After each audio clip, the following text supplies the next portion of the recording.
नमस्कार, के न्यूज में आपका स्वागत है। मैं हूं आपके साथ शैलेंद्र चौहान और आप देख रहे हैं हमारी खास पेशकश परिषद में पराक्रम।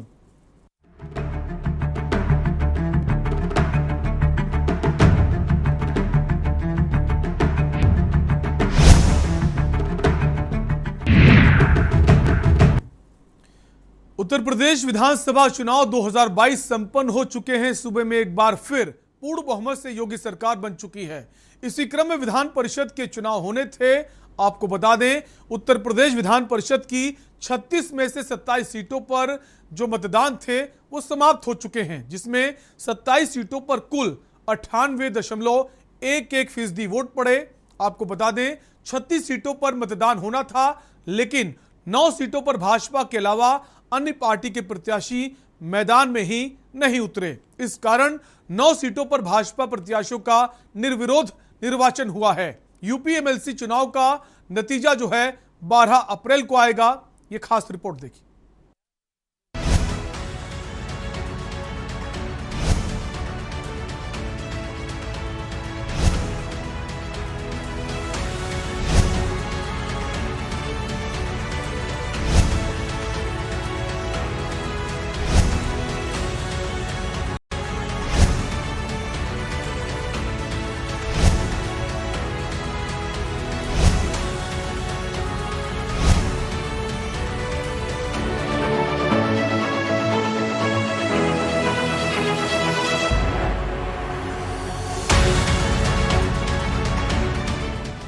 उत्तर प्रदेश में विधानसभा की 36 में से 27 सीटों पर चुनाव संपन्न हो गए।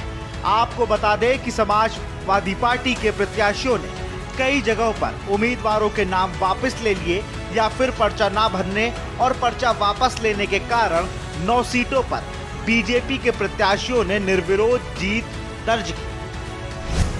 आपको बता दें कि इन सीटों पर जीत का कारण विधान परिषद का चुनाव भाजपा के पक्ष में चला गया है। गोरखपुर की महराजगंज एमएलसी चुनाव के लिए सीएम योगी आदित्यनाथ ने नगर निगम स्थित बूथ पर वोट डाला। प्रदेश में पहली बार एमएलसी चुनाव को शांतिपूर्ण संपन्न कराने के लिए गोरखपुर व महराजगंज में करीब 2 कंपनियां पैरामिलिट्री की तैनाती की गई, जो बूथों पर सुरक्षा कर रही थी। इससे पहले केवल स्थानीय पुलिस व पीएसी की मौजूदगी में ही चुनाव होते थे। गोरखपुर में सीएम योगी ने कहा कि पूरे प्रदेश में एमएलसी सीटों पर चुनाव आयोजित किए गए हैं। मैं यहां अपना मतदान करने आया हूं। तो 36 सीटों पर चुनाव की अधिसूचना जारी थी। इनमें 9 सीटों पर भाजपा के प्रत्याशी पहले ही निर्विरोध चुने गए। 27 सीटों पर आज चुनाव हो रहे हैं। और आज जो 36 सीटों पर चुनाव की अधिसूचना जारी हुई थी, इनमें से 9 पर भारतीय जनता पार्टी के प्रत्याशी पहले ही निर्विरोध चुने गए हैं। 27 सीटों पर आज चुनाव हो रहे हैं। गोरखपुर महाराजगंज सीट पर भी आज चुनाव यहां पर आयोजित हो रहा है। तो एक मतदाता के नाते मैं भी अपना मतदान यहां पर करने के लिए यहां पर विशेष रूप से आया हूं। विधानसभा चुनाव में भारतीय जनता पार्टी ने प्रदेश में 2/3 से अधिक सीटों पर विजय प्राप्त किया है और प्रचंड बहुमत की अपनी सरकार प्रधानमंत्री मोदी जी के नेतृत्व में हम लोग बनाने में सफल हुए हैं। विधान परिषद में पहली बार मुझे लगता है कि लगभग 4 दशक के बाद ऐसी स्थिति आएगी जब सत्ताधारी दल प्रचंड बहुमत के साथ विधान परिषद में अपना बहुमत बनाने में सफल होगा। विधान परिषद में एक निश्चित संख्या तक सदस्य होते हैं। विधानसभा के 1/3 से ज्यादा सदस्य विधान परिषद में नहीं होने चाहिए। मसलन यूपी में 403 सदस्य हैं। आपको बता दें कि यूपी विधान परिषद में 134 से ज्यादा सदस्य नहीं हो सकते। इसके अलावा विधान परिषद में कम से कम 40 सदस्य होना जरूरी है। एमएलसी का दर्जा विधायक के समकक्ष होता है। आपको बता दें कि कानपुर एमएलसी सीट पर 4 बजे तक मतदान संपन्न हुआ। कानपुर के सभी 12 मतदान केंद्रों पर 97.38% मतदान हुआ। कड़े सुरक्षा घेरे में सभी मतदान पेटियों को फतेहपुर के लिए रवाना किया गया। कानपुर में नगर निगम पंचायत भवन और सभी 10 ब्लॉकों में मतदान कराया गया। कानपुर से सांसद, प्रगतिशील समाजवादी पार्टी के अध्यक्ष और जसवंत नगर से विधायक शिवपाल सिंह यादव ने सिफई में मतदान किया। मतदान करने के बाद शिवपाल यादव ने कहा कि जल्द ही अच्छे दिन आने वाले हैं। उन्होंने मतदान किन मुद्दों पे किया है, इस पर शिवपाल ने कहा कि मतदान तो गुप्त होता है, बीजेपी और सपा में कांटे का मुकाबला है।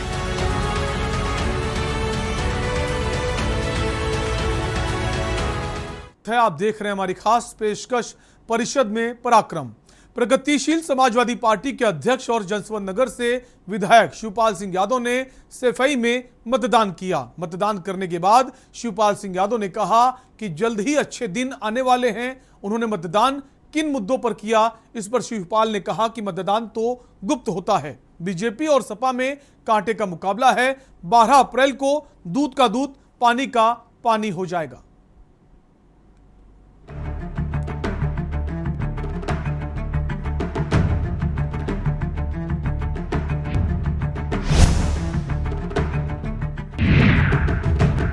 समाजवादी पार्टी से विधायक अरमान खान जी हमारे साथ मौजूद हैं। आज एमएलसी का आप वोट डाल रहे हैं, क्या कुछ देख रहे हैं, किस तरीके से? चुनाव अभी तक तो शांतिपूर्ण ढंग से चल रहा है और मैं समझ रहा हूं कि इसी तरीके से आगे भी चलता रहेगा। बीजेपी का कहना है कि हम 27 सीटें जीत रहे, क्योंकि 9 सीटें तो पहले ही निर्विरोध बीजेपी जीत चुकी है। देखिए, हर चुनाव में हर राजनीतिक दल अपने अपने दावे पेश करता है। परिणाम आने के बाद ही पता चलता है कि किसके दावे में कितनी सच्चाई थी, तो हम लोग परिणामों की प्रतीक्षा करते हैं। क्या लगता है इस बार चुनाव जो है वो सही हो रहा है और कितनी सीटें लगभग समाजवादी पार्टी जीत रही है? देखिए, कम से कम 50% सीटें जो हैं वो हम लोग जीतने की उम्मीद कर रहे हैं और उम्मीद करता हूं कि जो उम्मीद है वो सच्चाई में बदलेगी। ये अरमान खान थे हमारे साथ, जो कि समाजवादी पार्टी से विधायक हैं और साफ तौर से इनका कहना है कि 50% सीटें जीत रहे हैं, तो सभी अपने अपने दावे कर रहे हैं। लेकिन देखिए, साफ तौर से बताया जा सकता है कि जो 9 सीटें तो निर्विरोध चुनी जा चुकी है, 27 सीटों पे जो है उसका मतदान किया जा रहा है। कुल 36 सीटें, 36 में से कितनी जीत की उम्मीद? भारतीय जनता पार्टी जीतेगी। 2/3 बहुमत होगा हमारा विधान परिषद में। कितना लाभ मिलेगा इस बहुमत का? बहुत जरूरी है। जितने हमारे अच्छे बिल्स पास होते हैं विधानसभा से, उसमें अड़ंगा ना लगे, विकास के कार्यों में अड़ंगा ना लगे, इसलिए विधानसभा परिषद में बहुमत बहुत जरूरी है और ये बहुमत हम हासिल करें। पर समाजवादी पार्टी के नेता कहते हैं कि आपने अड़ंगा लगाया है उनके नामांकन करने तक में। उनका पास यही काम उन्होंने किया है, इसलिए उनको इसी तरह के अनर्गल आरोप लगाने की आदत है। भारतीय जनता पार्टी लोकतांत्रिक पार्टी है, माफियाओं की पार्टी नहीं है, परिवार की पार्टी नहीं है। यहाँ इस तरह का कोई कार्य नहीं होता। धन्यवाद सर। हमारे साथ बीजेपी के विधायक नीरज बोरा मौजूद है। नीरज बोरा जी, ये बताइए, आज एमएलसी का चुनाव हो रहा है, 9 सीटें तो निर्विरोध मानी जा रही है, बाकी 27 सीटों पर हो रहा है मतदान, कैसे देख रहे हैं? भारतीय जनता पार्टी के पक्ष में अभी अभी जनता ने आशीर्वाद दिया है। 2022 में प्रचंड बहुमत के साथ हम सत्ता में आए हैं और वही जनप्रतिनिधि आज वोटर हैं। विधान परिषद में भी वही जनप्रतिनिधियों ने हमें चुनाव लड़ाया था 22 में, तो हम निश्चित रूप से पूर्ण बहुमत के साथ पुनः आएंगे। सब जनप्रतिनिधि हमको वोट देने जा रहे हैं और हम सारी की सारी सीटें जीतेंगे। क्या लग रहा है 36 सीटों पर, क्या 36 की 36 बार पूरी आपके पाले में आती नजर आ रही है? जी, हमें पूरा विश्वास है कि हम अधिकांश सीटें हम जीतेंगे। अगर बात करें मुख्यमंत्री की, तो अभी कुछ देर पहले उन्होंने अभिबोधन में अपने बोला था कि बुलडोजर का नाम लिया था इस बार, और कल आप एक जगह गए भी थे जहां पर बिल्डिंग तोड़ी जा रही थी, क्या कुछ मामला था? मैं वहां नहीं गया था, एक कार्यकर्ता था, उसकी ये शिकायत आई थी, तो मैंने एलडीए के उपाध्यक्ष महोदय से कहा था कि आप कागज देख लें और अगर हो सके तो उसे समय भी दे लेते तो बेहतर होता, और जो वैधानिक कार्य वो करें, वैधानिक कार्य वो बिल्कुल। तो कहीं ना कहीं बीजेपी की जो इस बार एमएलसी चुनाव देखा जा रहा है बहुत अहम माना जा रहा है और पूरी तरीके से पाले में आता नजर भी आ रहा है, क्या लगता है इस बार? जी, मैंने कहा कि हम लोग पूर्ण बहुमत के साथ आ रहे हैं और 2/3 बहुमत के लिए विधान परिषद में लड़ रहे हैं। मंत्री जी, आज के कार्यक्रम में जिस प्रकार से व्यापारियों ने और समस्या रखी, अपने विभागीय स्तर पर घाटमपुर के विकास के लिए क्या योजनाएं आपके पास है? देखिए, आज स्थानीय निकाय का वोट पड़ रहा है, हम लोग भी मतदान करके आ रहे हैं। अभी हमारे चेयरमैन को मतदान करना है और इस चुनाव में अविनाश सिंह चौहान जो भारतीय जनता पार्टी के उम्मीदवार हैं, उनको जितना भी वोट पड़ रहा है उसका 95% वोट उनको मिलने जा रहा है। इधर ही हम जा रहे थे गांव, यहाँ पर इकट्ठा हुए चेयरमैन साहब के यहाँ, और जो व्यापारियों ने बातें की यो महोदय से बता दिया गया है जो भी कार्रवाई होगी नियमानुसार होगी। जो भी व्यापारियों से टैक्स की बात है, अगर कहीं कोई शासनादेश जीओ है उसी आधार पर टैक्स लिया जाएगा। अभी स्थगित किया गया है, आगे बैठ करके ये लोग मीटिंग करके तय कर लेंगे, देख लेंगे। अगर सरकार की व्यवस्था है तो फिर उस हिसाब से उसको लागू होगा। विकास के लिए यहाँ से जो भी पैसे की आवश्यकता होगी ज़्यादा से ज़्यादा हम लोग मदद करेंगे, शासन से पैसा दिला करके घाटमपुर के विकास करेंगे। जंग चुनाव को लेकर लगातार जंग बरकरार है। भारतीय जनता पार्टी, समाजवादी पार्टी हर सीट पर फाइट करे, लेकिन भारतीय जनता पार्टी ये कह रही है कि इस बार हम सपा को कोई मौका नहीं देंगे। हमारे साथ आरनगर से सपा विधायक अमिताभ वाजपेयी जी मौजूद है। अमिताभ जी, समाजवादी पार्टी के लिए बार बार ये कह रही है इस बार कोई मौका नहीं देंगे, भारतीय जनता पार्टी के सारे नेताओं का ये बयान है। तो उनको अपने बुलडोजर पे भरोसा है, तो वो अपने बुलडोजर की ताकत से वो कह रहे हैं कि मौका नहीं देंगे। उनका बुलडोजर इस हद तक निरंकुश हो गया है कि मुख्यमंत्री को ये बयान देना पड़ा कि गरीबों पर व्यापारियों पे बुलडोजर ना चले।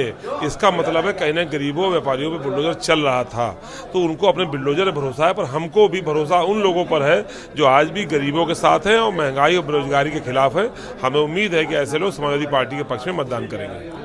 महंगाई को लेकर कोई भी सरकारी प्रतिनिधि जिनसे मैंने बात की वो पाकिस्तान की बात करने लगे कि कल इमरान ने कहा कि अब भारत की तरफ कोई आंख नहीं उठाता, लेकिन महंगाई पे कोई सही बात नहीं बोलने। महंगाई को कैसे रोके, इस पे कोई बात नहीं बोला कोई। देखिए, महंगाई अब उनकी मौसी लगने लगी है। ये पहले यही लोग सिलेंडर के दाम बढ़ने पे, पेट्रोल डीजल दाम बढ़ने पे बड़े बड़े प्रदर्शन किया करते थे। आज लोग रोज बढ़ाते हैं और प्रदर्शन नहीं करते। और हमें लगता है कि राम राज लाने का झांसा देके जो रावण का राज जहाँ लंका में हुआ करता था, लंका जैसी स्थिति ये हिंदुस्तान में पैदा करने की तरफ बढ़ चले हैं। लेकिन बहुत जल्दी चश्मा उतरेगा लोगों का, और जो असल मुद्दे हैं जनता के हित से जुड़े हुए उन पर लोगों का जब ध्यान जाएगा, तो जब जनता बदलाव का मन बनाती है तो बड़े बड़े आतताई और बड़े बड़े तानाशाह पलट जाया करते हैं। समय लग सकता है, लेकिन कभी ना कभी बदलाव जरूर आएगा। इसकी भूमिका में आप निभाते देखता हूं मैं, जिस तरह से लगातार आप प्रदर्शन करते हैं या और तमाम चीज सामाजिक मुद्दे आप उठाते हैं, उसको लेकर सदन में इस बार की क्या तैयारी है? इस बार संख्या बल बढ़ा हुआ है समाजवादी पार्टी का, उसको कैसे?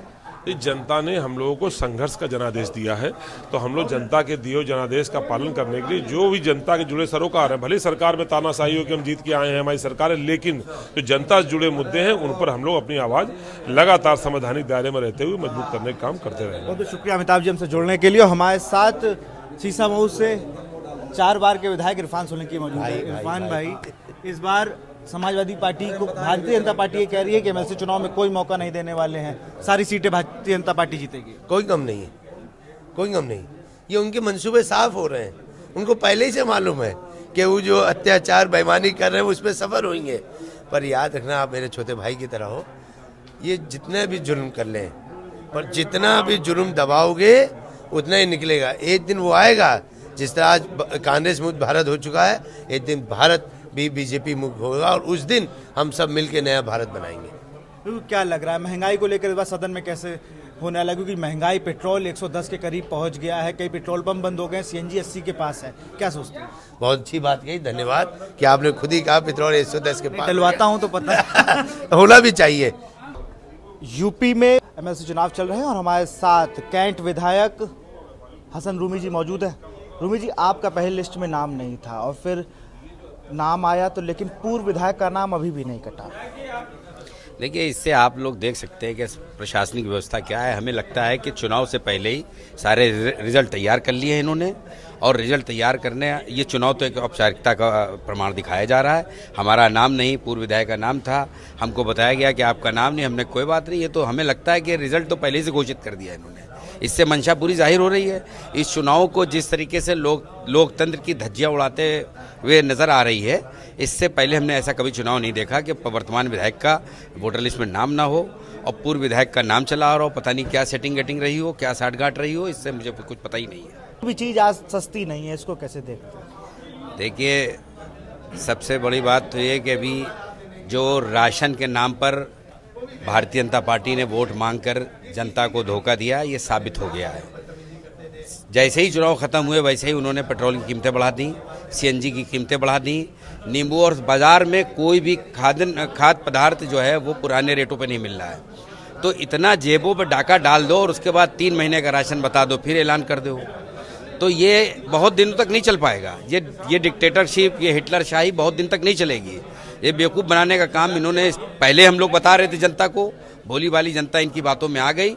निश्चित रूप में बहुत दिनों तक नहीं आएगी। महंगाई के लिए हम लोग बहुत बड़ा आंदोलन करेंगे, जल्दी करेंगे, और सरकार के खिलाफ एक जो जन आक्रोश है उसको सड़कों पर लाकर लोकतांत्रिक तरीके से हम सरकार का ध्यान इधर दिलाएंगे। हमारे साथ भारतीय जनता पार्टी से विधायक, बिल्हौर से विधायक राहुल बच्चा सोनका हमारे साथ मौजूद है। राहुल जी, मतदान हुआ, विपक्ष का आरोप है कि बेईमानी ना हो तो हम जीत जाएं, और हम जीत भी रहे हैं। पहले भी इन्होंने यही आरोप लगाया था, ईवीएम पर ठीकरा फोड़ा था।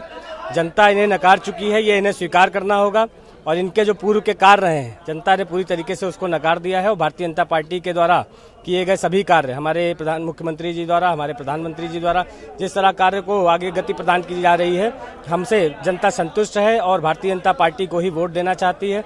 चाहे वो एक कार्यकर्ता हो, चाहे नेता, सभी भारतीय जनता पार्टी से जुड़े हुए हैं।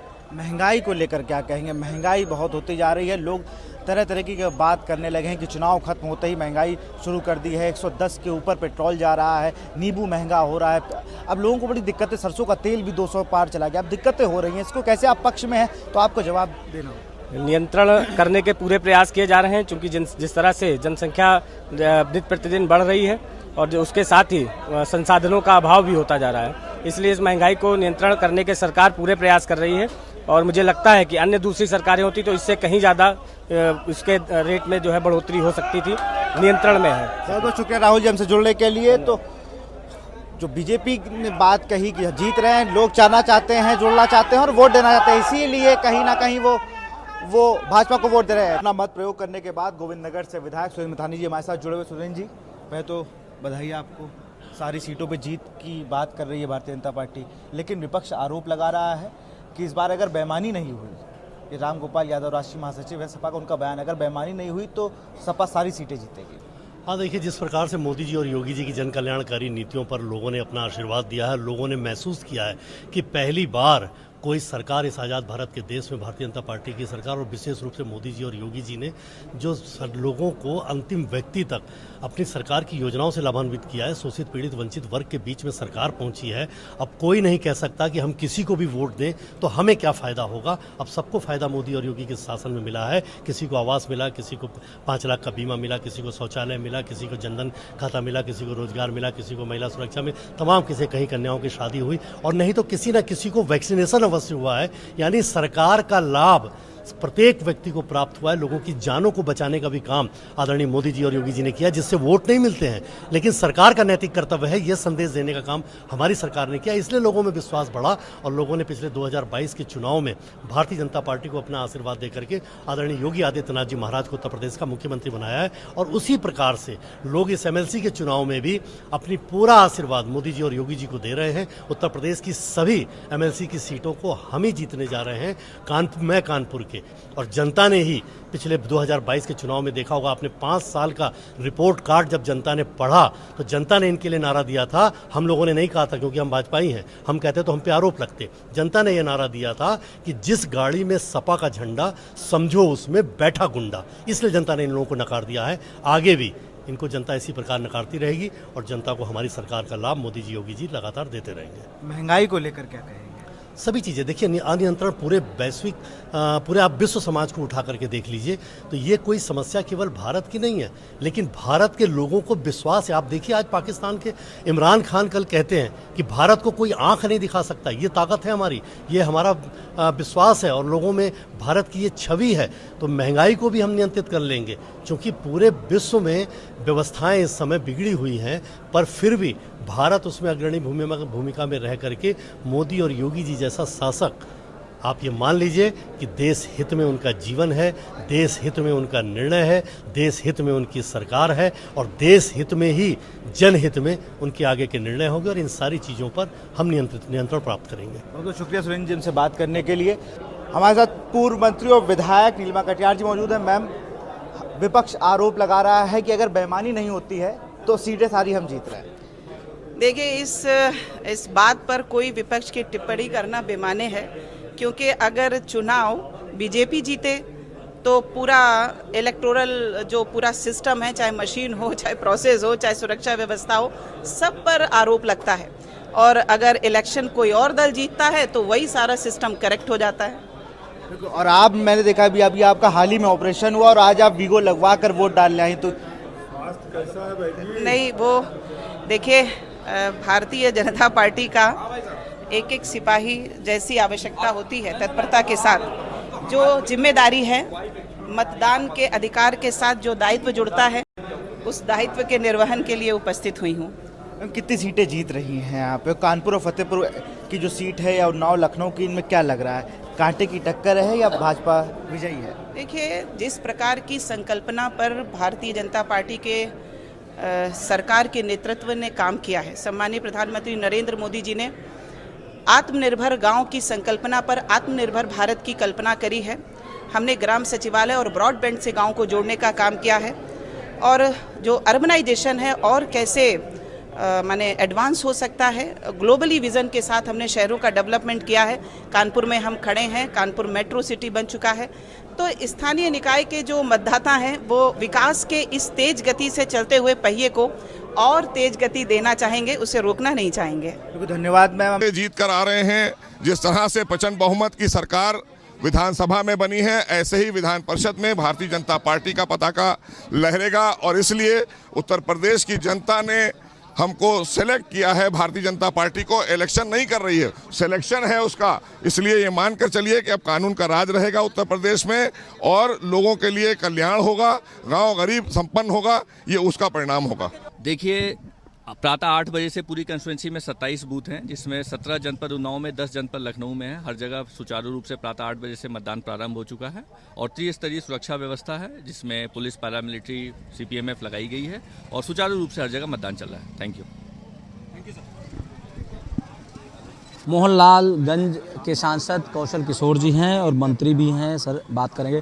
सर, आज चुनाव हो रहा है, कैसे देख रहे हैं आज आप चुनाव को? लगभग कितनी सीटों पर आप विजय हासिल करेंगे? 27 सीटों पर चुनाव है, सभी सीटें भारतीय जनता पार्टी जीतेगी, क्योंकि जनता का मत है कि उत्तर प्रदेश में कानून का राज होना चाहिए, डेवलपमेंट होना चाहिए। इसलिए जो है वोटर जो है वो बीजेपी को ही वोट करेगा, बीजेपी के प्रत्याशियों को वोट करेंगे। विपक्ष लगातार आरोप लगा रहा है कि शासन सत्ता का दुरुपयोग हो रहा है। झूठ बोल रहे हैं, वो शासन सत्ता का दुरुपयोग अपने समय में करते रहे। 27 सीटों पर चुनाव हो रहा है, इससे लगता है कि शासन सत्ता का दुरुपयोग नहीं हो रहा, बल्कि शासन सत्ता का लोकतंत्र के हित में उपयोग हो रहा है, और पूरी व्यवस्था है कि जो लोग भी वोट जिसको देना चाहते हैं वो दें। भारतीय जनता पार्टी लोकतंत्र पर विश्वास करती है और लोकतंत्र को मजबूत करने पर लगी हुई है। 2022 में बुलडोजर का जिस तरीके से नाम आया और जिस तरीके से पूर्ण बहुमत की सरकार बनी उत्तर प्रदेश में, उस पर सर आपका क्या कहना? अब तो योगी आदित्यनाथ जी बुलडोजर चला करके बुलडोजर बाबा हो गए। तो जो भी कानून का राज नहीं मानेगा, कानून की बात नहीं करेगा, कानून के हिसाब से नहीं चलेगा, गलत करेगा, गुंडाई करेगा, अपराध करेगा, उस पर बुलडोजर चलना निश्चित है।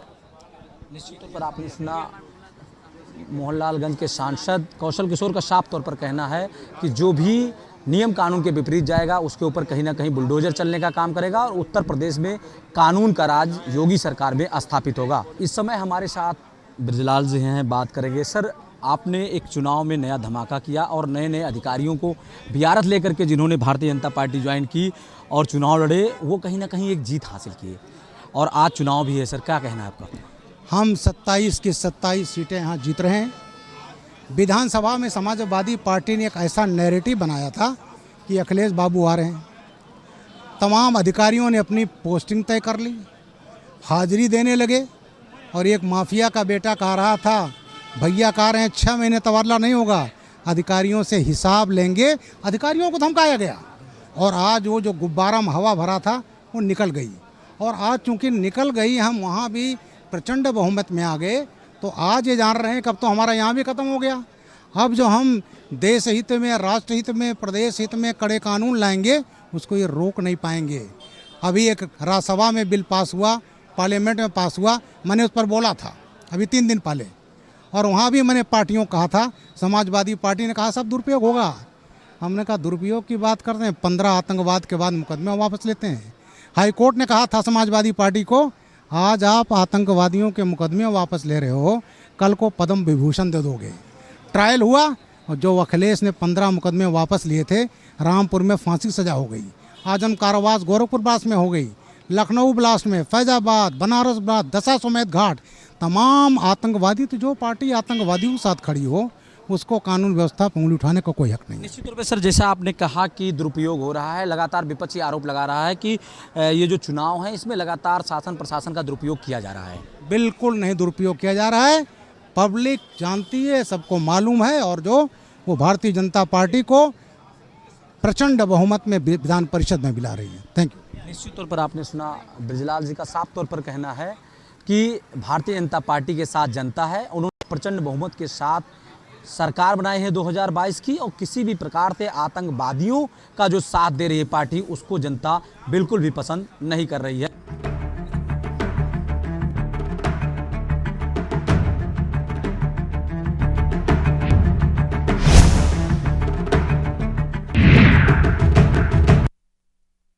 इस खास पेशकश में फिलहाल के लिए इतना ही। बाकी तमाम खबरों के लिए देखते रहिए के न्यूज़ इंडिया। नमस्कार।